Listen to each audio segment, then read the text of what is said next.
విశారద మహారాజుని కాపాడుకోవాల్సిన అవసరం ఇప్పుడు ఈ సమాజానికి బీసీ, ఎస్టీలకు ముఖ్యంగా చాలా వరకు ఉంది. ఆ మహనీయుడు, ఆ మహానుభావుడు అయ్యే క్రమంలో ఆయన చేస్తున్న పోరాటాలు, ఉద్యమాలు, ఆయన పార్టీని రక్షించుకుంటూ, ఆయన కార్యకర్తలను రక్షించుకుంటూ, ఆయన బీసీ, ఎస్సీ, ఎస్టీలను చైతన్యపరుస్తూ ముందుకెళ్తున్న పరిణామ క్రమం చూస్తున్నట్లయితే చాలా వరకైతే సంతృప్తినిస్తుంది.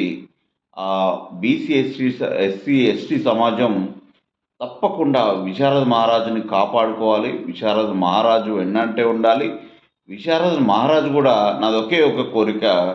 మీరిలా సరే కార్యకర్తలను తయారు చేయడం ఒక దిశ అయితే, తర్వాతకి మిగతా సమాజాల్ని బీసీ, ఎస్సీ, ఎస్టీలని అందరినీ ఏకీకృతం చేస్తూ జాక్‌ని ఏర్పాటు చేసుకుంటూ ఇంకో అడుగు ముందుకేశారు.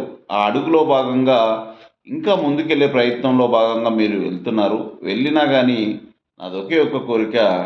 మీరు ఏదైనా ఒక స్థానం నుంచి, ఏదైనా ఒకటి మీకు నచ్చిన ఒక అసెంబ్లీ నియోజకవర్గం నుంచి పోటీ చేసి గెలిచి, ఇంకా మీ యొక్క స్థాయిని పెంచుకుంటూ ముందుకెళ్తే బావుంటదని నా ఉద్దేశ్యం. అది మీ పార్టీ పరంగా మీకంటూ ఒక సీటు ఉండి, మిగతా వాళ్ళకు గూడా గెలిపించుకుంటూ ముందుకెళ్తే ఇంకా బావుంటదని నా కోరిక. నేను ఎప్పటినుంచో చాలా మందితోటి ఇదే మాట అంటా.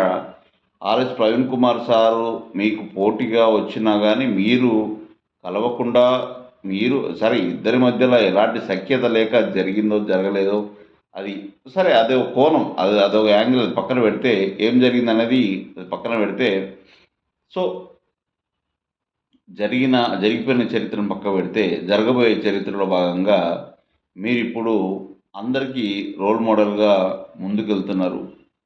వెళ్ళే క్రమంలో నేననేది ఒక్కటే, అందరితోటి మాట్లాడేటప్పుడు ఒకటే అంటున్నాను. నా వరకు నాకనిపించింది. ముందు విశారద మహారాజు ఒక నియోజకవర్గం నుంచి గెలిచి, పార్టీని నడిపిస్తూ, నడుస్తూ ఇంకా బీసీ, ఎస్సీ, ఎస్టీ సమాజాన్ని గూడా ముందుకు తీసుకెళ్ళే ప్రయత్నం చేస్తే బావుంటదని నా కోరిక. ఈ బీసీలే గానీ, ఎస్సీలే గానీ, ఎస్టీలే గానీ వాళ్ళకంటూ ఒక క్రెడిబిలిటీ, ఒక ఐడెంటిటీ వచ్చేటానికి చాలా వరకు సంఘాలైతే కృషి చేస్తున్నాయి. ఇవన్నీ నడుస్తున్నాయి. మీరు పార్టీ పెట్టిర్రు కాబట్టి, పార్టీ పరంగా ఒక నియోజకవర్గంలో గెలవాలని నా కోరిక. గెలుస్తూ, మిగతా వాళ్ళని గెలిపిస్తూ, మీరు ఈ సమాజాన్ని, ఈ జాతుల్ని గెలిపించడంలో ముందడుగు వేయాలని, ముందుండాలని నేను మనస్ఫూర్తిగా కోరుకుంటున్నా. ఆ కోరిక నెరవేరాలని కూడా కోరుకుంటున్నా.